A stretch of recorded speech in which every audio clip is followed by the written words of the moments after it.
know the songs? Boogie Nights? Sideshow? Oh girl, every cookout, every slow dance, every moment that mattered, that was them. But here's what nobody told you about the groups who made those records. 12 of the biggest R&B acts of the 1970s reached the absolute mountaintop and fell apart immediately. Not years later, right then, at the peak. Some from violence, some from tragedy, some from betrayal so deep it still stings today. And one thing connects all of these stories. The industry saw it coming, watched it happen, and did nothing. This is the price of the soundtrack to your life.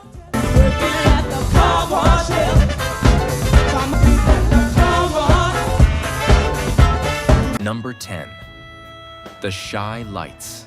Oh, girl, I'd be in trouble. Chicago Smooth Soul. Eugene Records' voice on Have You Seen Her in 1971 made grown men cry. That opening monologue, that harmonica. Then Oh Girl hits number 1 on the Hot 100 in 1972. Gold record, instant classic. 11 top 10 R&B hits between 1969 and 1974. Eugene is writing everything, singing lead, carrying the entire sound on his back. But here's what happens when your label collapses underneath you. Let the woman take care of you. Brunswick Records hits deep financial trouble. Tax problems, money drying up fast. The Chai Lights get caught in the middle of it. The group ends up pleading guilty to tax evasion just to make it stop.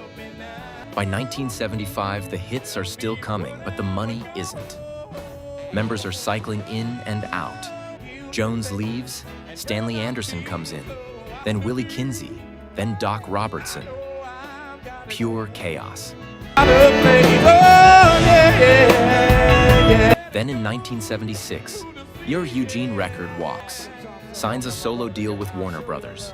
3 albums, none of them catch fire. And if you've ever left something successful hoping for something better, then watched it all crumble, you know that particular kind of regret. It's quiet. It sits with you. I can save myself a lot of useless tears. I guess I better go. Eugene came back in 1980, but the magic felt different. The group that defined Chicago's soul spent an entire decade chasing what they lost in a single year. Brunswick collapsed and took the Chai Lights with it. Sometimes the industry doesn't destroy you on purpose. Sometimes it just falls apart, and you're left standing in the rubble.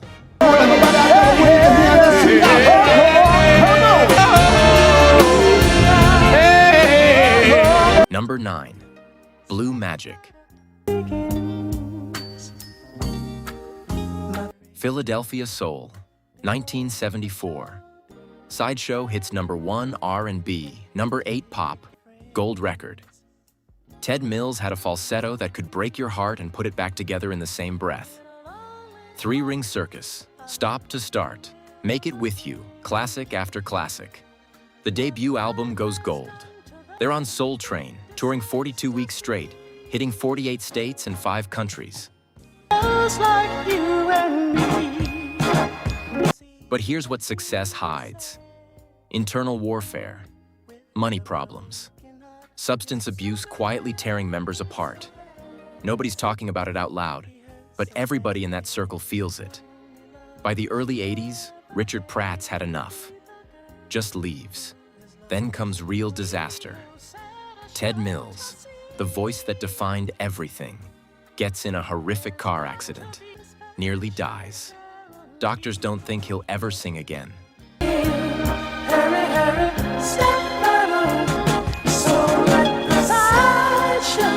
He eventually recovered. He launched a solo career. But by the 90s, he was done with Blue Magic entirely.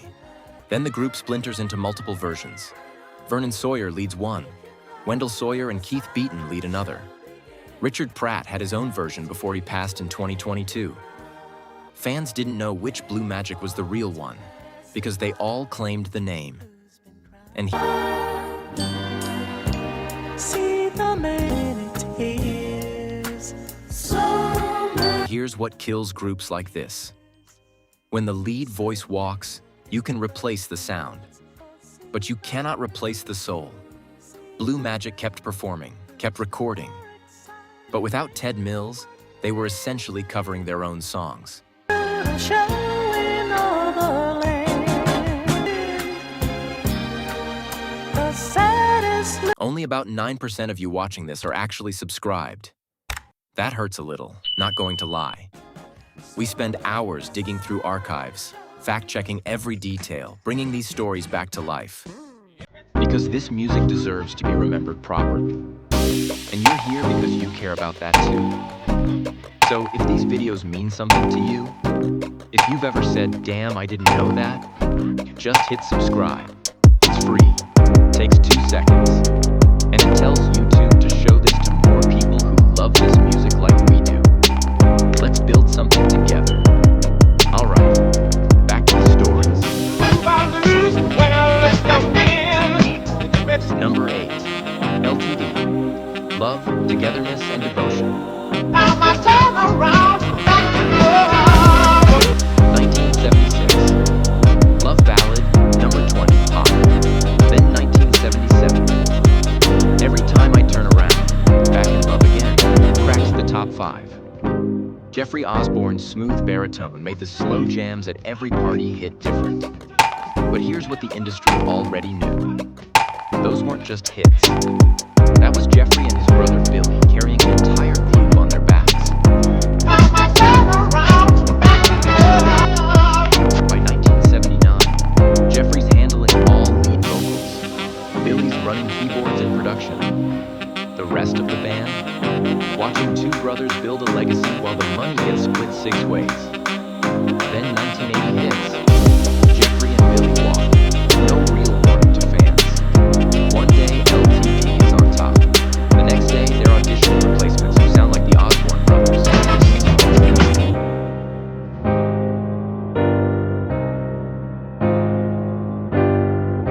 You already know how that goes. It doesn't work. The group tried, released albums. But without those voices, L.T.D. became a tribute act to what it used to be. And here's what still stings. Jeffrey went solo and became a superstar, 4 platinum albums in a row. The rest of L.T.D. watched from the sidelines. Some departures just end things permanently, no matter how hard the remaining members try.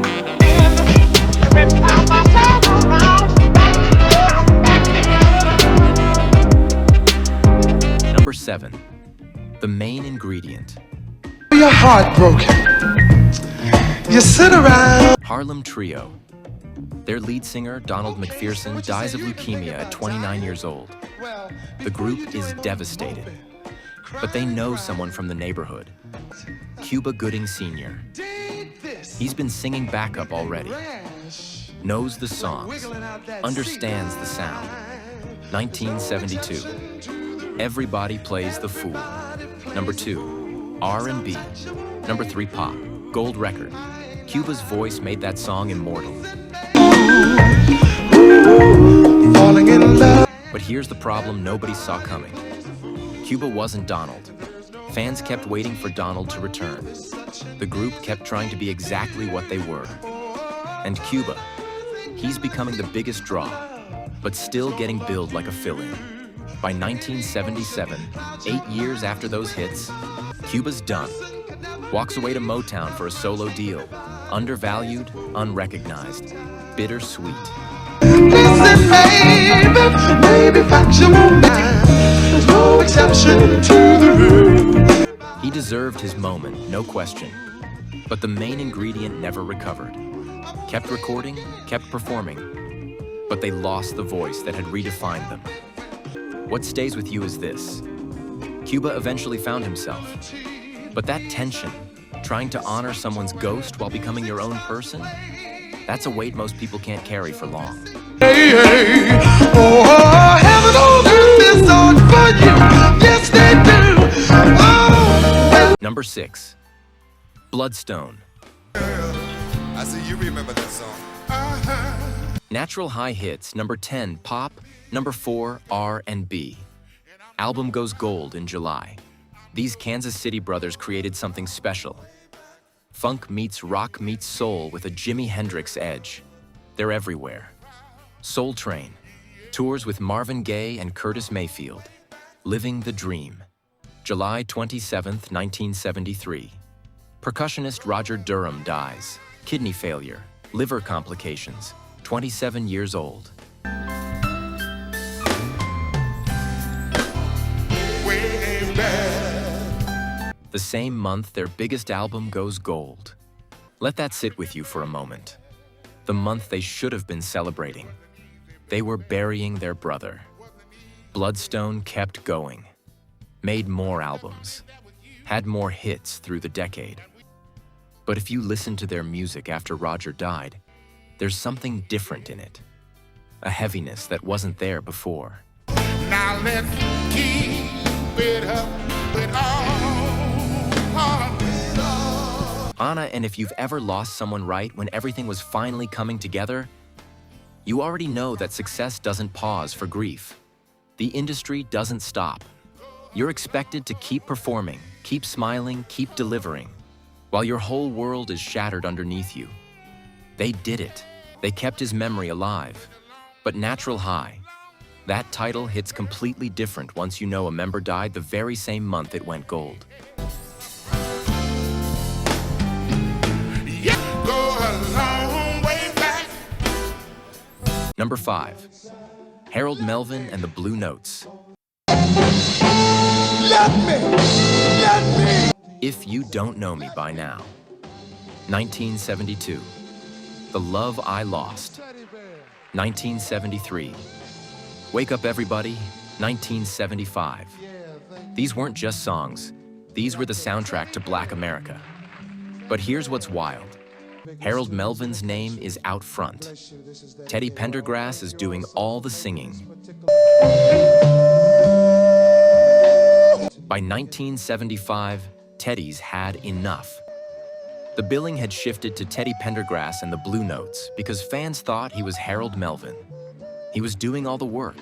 Harold was controlling all the money. Classic story, played out again. Harold says no to changing the arrangement. Teddy walks in 1976, right after Wake Up. Everybody makes them stars all over again. What do you do when your voice built an empire but your name isn't on the door? Teddy went solo. 4 consecutive platinum albums. The biggest male R&B sex symbol of the era. Meanwhile, Harold's trying to replace the irreplaceable. The Blue Notes kept touring for 2 more decades, but they never found that magic again. Crying, oh, kept on and I started. Here's the truth nobody loves to say out loud. They were both right. Harold built the group. Teddy made it legendary. But ego and money turned brothers into strangers. It's not just losing the work, it's losing the people. You know how I yearn. Oh Lord, on my hands and knees wishing for your. Number 4, Rufus featuring Chaka Khan. Even if you cannot stay, I think you are. Tell Me Something Good. Written by Stevie Wonder. Top 3 hit, gold record, Grammy Award. A Chicago funk band with a voice that could shatter glass and then rebuild it from nothing. By 1977, 6 platinum albums in. Then the Ask Rufus sessions happen. And this is where things turn violent. Sweet thing, everything. Chaka marries Richard Holland. Drummer Andre Fisher doesn't like it. During a recording session, there's an argument over a song. Fisher and Holland get into it in the bathroom. A real fight. Chaka hears the struggle, grabs a bottle, and goes after Fisher. Band members physically have to drag her away. And if you've ever been in a group situation where people you work with go after each other, you know that room never feels safe again. I'm only what you make me, baby. Don't want me some funny, but sweet. The album still went platinum. They kept making hits. But the damage was already done. Internal warfare while fans were singing Sweet Thing with no idea the group was imploding backstage. Chaka went solo in 1978 and had massive success. Rufus without Chaka? They tried. The magic was gone. Because once you've seen your bandmates throw hands, every rehearsal feels like walking on broken glass.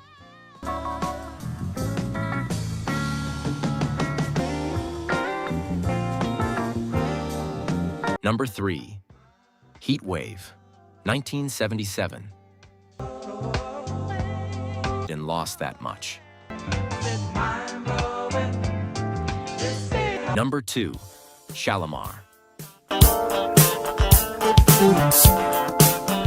Howard Hewitt, Jody Watley, Jeffrey Daniel, 1979 to 1983. This was the definition of cool. Soul Train dancers turned into one of the sharpest groups of the era.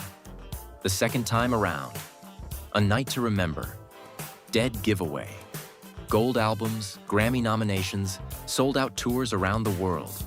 It's natural, not demanding. But behind the choreography, chaos.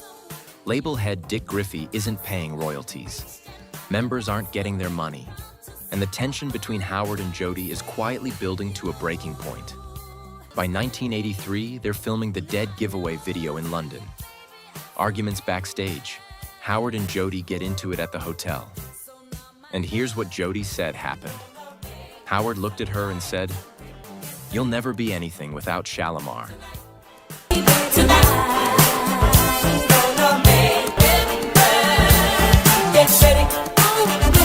Those words ended everything.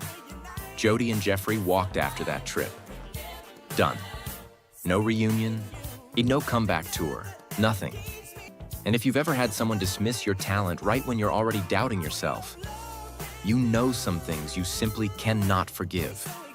So tender. Howard admitted it 40 years later, apologized publicly. But Jody had already built a Grammy-winning solo career that proved him completely wrong. Sometimes the best revenge is becoming everything they said you couldn't be. But that relationship, still broken. Number 1. Royce. Car Wash, 1976. Number 1 for 2 weeks. Grammy nominated. The soundtrack sold millions. Gwen Dickey's voice on I Wanna Get Next to You and Love Don't Live Here Anymore. They weren't just a group, they were a movement. But here's what the industry did. Used them.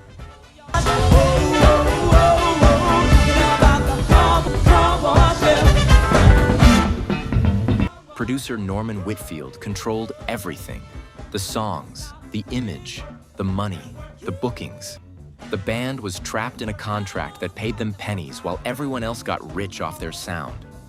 By 1978, after 2 years of massive success, they're fighting just to be treated with basic respect.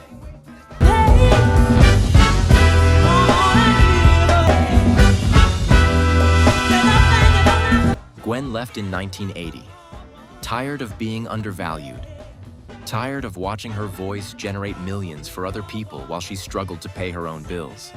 The group continued with new vocalists. But Royce without Gwen Dickey was like Rufus without Chaka Khan. Technically possible, creatively dead.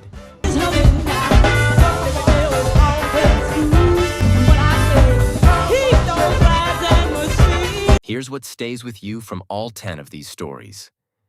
When you're at the top, everyone tells you how lucky you are. Nobody mentions the price, the betrayal, the violence, the deaths, the slow realization that an industry will drain you completely, and start looking for your replacement before you've even finished grieving. These groups gave us the soundtrack to our lives, and it cost them everything. Well, this is what I want you to do. If any of these stories hit home for you, drop the group's name in the comments. Which one surprised you most? Which one broke your heart? And if you want more deep dives like this, the stories behind the songs you grew up with, make sure you're subscribed to Soul Lens. We've got more coming. Don't miss it.